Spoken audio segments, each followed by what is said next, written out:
What's up, guys? Master Matt here, and welcome to my second What If video.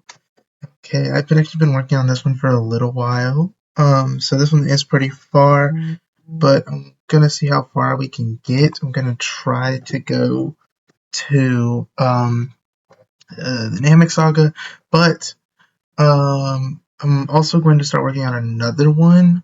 I don't know which one it's gonna be, but it will. But I already have like two ideas of what it can be. I'm gonna keep checking the comments to see if there's one you guys would like. But yeah, okay. So without further ado, let's hop right in. This one, if you haven't read the title already, is What If Gohan Went Super Saiyan Early or technically first? So we're gonna start right whenever Nappa is going for Gohan. After he's already killed Tien, Chaozu, and all of them, he's going for Gohan. Now, of course, Gohan is scared, but he's still going to try and get up and fight. Then Nappa throws his attack at Gohan, and Gohan gets scared. But right before the blast comes in contact, Piccolo jumps in front of Gohan, taking the full force and dying in the process. Now, of course, this makes Gohan mad. He's sad, but also there's rage. This guy has raised him for the past year, and he just sacrificed himself to save his life. So that causes Gohan to get so mad that he turns into a Super Saiyan. Now, this will give him a 50 times multiplier in power. Now, we're going to go ahead and go up some power levels. I'm going to do this a little bit throughout. Once we get like to the Cell Saga though, I'm going to stop. Mostly just doing this because of the 50 times multiplier, and you know, training's going to be a little bit different. So when Gohan was enraged in the series, his power level was 2800. So we're going to take that for the Super Saiyan multiplier, which puts him at 140,000. Which puts him well above Nappa and Vegeta. Now Vegeta as a grade 8 could rival that power, but still, the Super Saiyan would probably still be too fast for him. But Gohan fires a raging Masenko and obliterates Nappa, killing him before he transforms and passes out. Of course, Vegeta being scared. I meant to put this slide before. So after he blasted Nappa, Vegeta scanned his power level and left before Gohan eventually ran out of power and passed out. So Vegeta did leave. He left because he was scared. Even though he knew his grade 8 power level would be higher, he didn't think that he could outmatch a Super Saiyan, knowing of the legend. Now, this leaves Krillin astonished, seeing that Gohan's hair just changed color, which is not normal for humans, and it might be normal for a Saiyan, but seeing how fast Vegeta left, it's not that normal for Saiyans either. Now, of course, Goku does get there, and he's astonished too after hearing what happened. I mean, he felt that immense power, but he had no idea what it was. So then they have to head off to Namek, still needing to bring back their friends. Of course, Frieza's already heading there after hearing everything over the Scouters. So the crew is a little bit different this time. This time it is Goku, Gohan, and Krillin, and Bulma, of course, is coming along, but she's not all that important to the story, so. But now, of course, we're going to have to go on power levels again. Of course, the power levels aren't going to change much here, because they were only doing mind training. So the original power levels, I have the originals and their current power levels. So Gohan's power level was 15, but now his new power level is the 2800, and then his enraged is 8400, and if he's able to push that to Super Saiyan, that puts it at 420,000. Now Krillin was also at a good 1500, but Krillin not growing as much as Gohan is at a good 2000. I just realized that I skipped over Goku. Goku's original Saiyan saga was 8,000, and only being able to do mind training. He actually does have the biggest growth here though, putting him at 9,500. Vegeta is still at 18,000 because he didn't get his power boost, so the same with Q. Dodoria's is 22,000 and Zarbon's is 23,000, 30,000 when in his ugly form. And then Goku can only use Kaioken 5, and he might be able to push it to 10, but that is a little bit risky. So of course Vegeta is on Namek, and he sees Kiwi, and they're actually pretty evenly matched, so of course this is a tough fight for Vegeta. He doesn't have a near-death experience. He is able to outspeed Kiwi and just Gallic Gun him, because his Gallic Gun power level is way stronger than his normal, so Q is dead.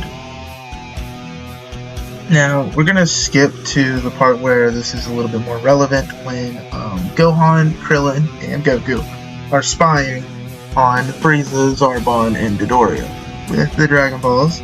And of course, after seeing them kill a few of the Nameks, Gohan, of course, comes in and kicks the crap out of Dodoria.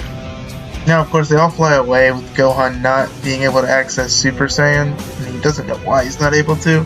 He just can't figure out or find that feeling again. But as they're flying away, Krillin has the idea to use a solar flare, but Goku says that he'll take it, with him powering up with the Kaioken multiplier of like Kaioken times 3 or 4, being able to easily blast Dodoria with the Kamehameha, killing Dodoria. Then Vegeta does fly up, just like before, with Goku saying that he's going to fight him. Well, Goku has to fight him because they can't run away, because Vegeta already saw them. With Vegeta saying that his power level isn't all that high, thinking that it was probably just a mistake, or maybe he was sensing Dodoria's power level that was a little bit too high, or maybe Gohan's. But Goku says Goku is going to fight Vegeta, having not much of another choice, even though Vegeta is scared that Gohan might show up, but he's kind of stalled that Gohan can't really access Super Saiyan right now. So he thinks that he can take Goku.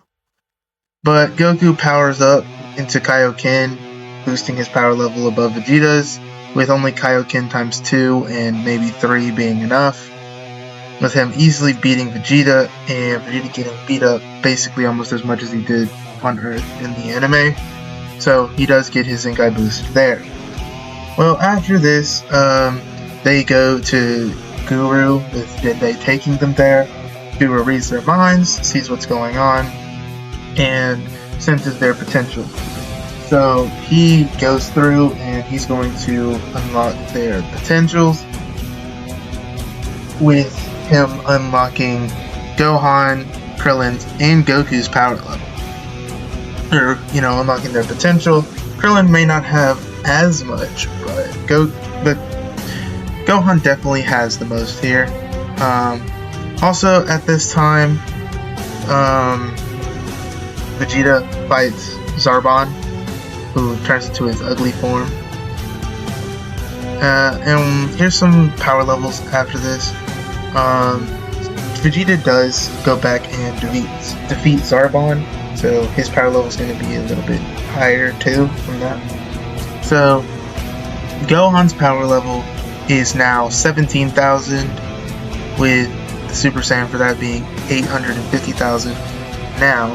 And then later, his power, after they get back to Earth or towards the end of the Namek Saga or so, his power level will reach up to 220,000, because Guru has a progressive unlocking, but Super Saiyan would be 11 million for that. Krillin is at 15,000, not having as much growth as everyone else, putting his later power at 77,000. Goku,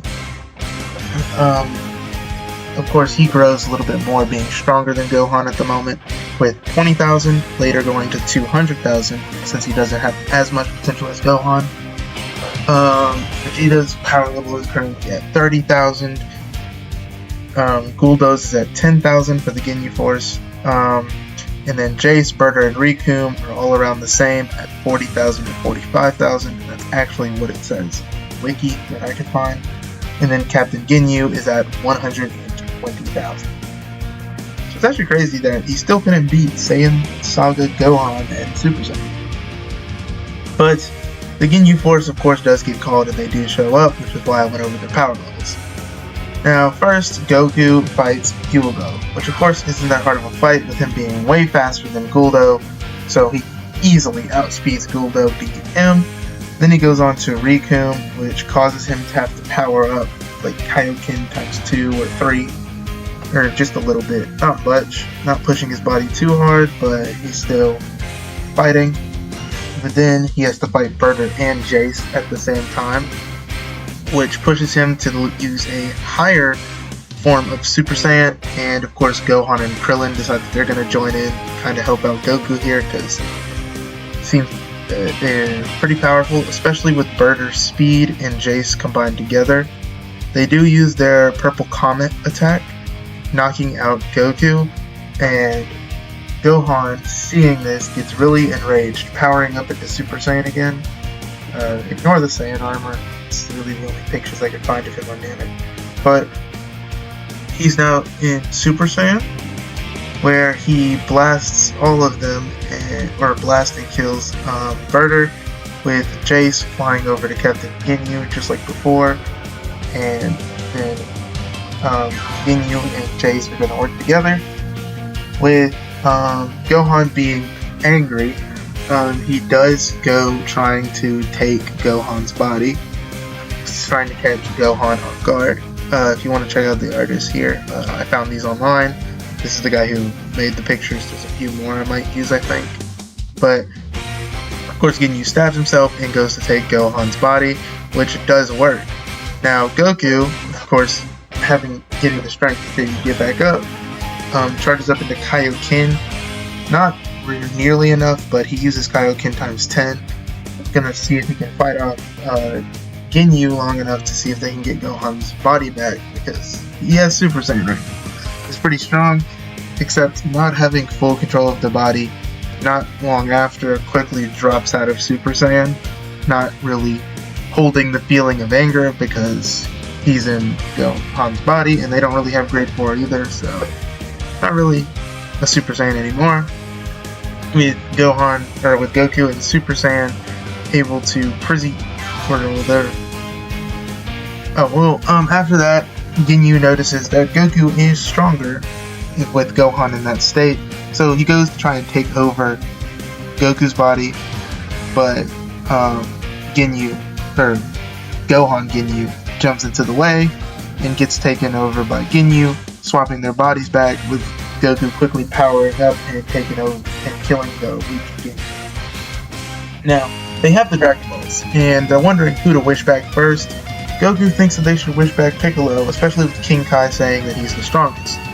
Except someone who has been watching from afar is getting ready to strike. With that, of course, being Vegeta, who quickly swoops in, elbowing Goku, kicking Gohan, knocking out Gohan, and throwing Krillin to the side, which knocks him out too. Which he then takes the Dragon Balls and Dende, and has Dende summon the dragon for him, and forces Dende to wish for immortality, threatening to kill everyone else on the planet, and Goku, Gohan, and Krillin. So now, that leaves Vegeta immortal. He died immortal. Now, they don't know how they're going to stop this, but they're going to have to figure something out. Well, Vegeta instantly goes to fight Frieza, and with his constant Zenkai boost, he soon reaches Frieza's power level, with Frieza having to go into his second form. But he keeps Zenkaiing, forcing Frieza to just skip forms into his final form. Now, of course, Frieza's only using 50%, and not really attacking Vegeta much, but Vegeta's not really making any progress on Frieza. This fight is probably going to take a while. Now, Vegeta, even being immortal, can't beat Frieza, so of course he's mad about that. Getting really angry, thinking that even a child was able to beat him in this stupid game.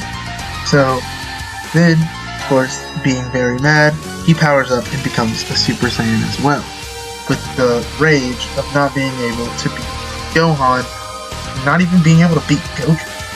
But now he's immortal and a Super Saiyan, with Frieza powering up to 100% with Vegeta letting him, but almost instantly after, Vegeta just blasts him with him being way stronger than Frieza now. Probably about as strong as Goku when he fought Frieza. But then he just flies off into space, of course being able to adapt to breathing in space because he's immortal now, so he just flies off. Of course it does hurt for a bit, but after a while his body adapts. And with that, I believe, well, yeah, they wait a little bit and they bring back everyone else with the Namekian Dragon Balls, with the Nameks letting them. And of course, Vegeta comes to Earth every now and then, and he does come, and Gohan actually stands pretty good ground against Vegeta when Vegeta's in Super Saiyan. Of course, with Vegeta still being stronger, but of course, later King Cold does come to avenge his son, with Vegeta not currently being on the planet at the moment, leaving Gohan the only protector, and with Super Saiyan, he's able to easily dispatch of King Cold. And I believe that's where we end off the, or I guess that's where we're going to end off with part one. So yeah, that's where we're going to end off part one. I hope you guys enjoyed it. Like I said in my past video and at the beginning of this one, I am going to try my best to start working on 2 what ifs at once, because I am slowing down a little bit on this what if, so I'm going to start working on another one. But I hope you guys have a good weekend. School's about to start, so for those of you going back to school, as long as myself, good luck. But yeah, I'll see you guys next time. Matt.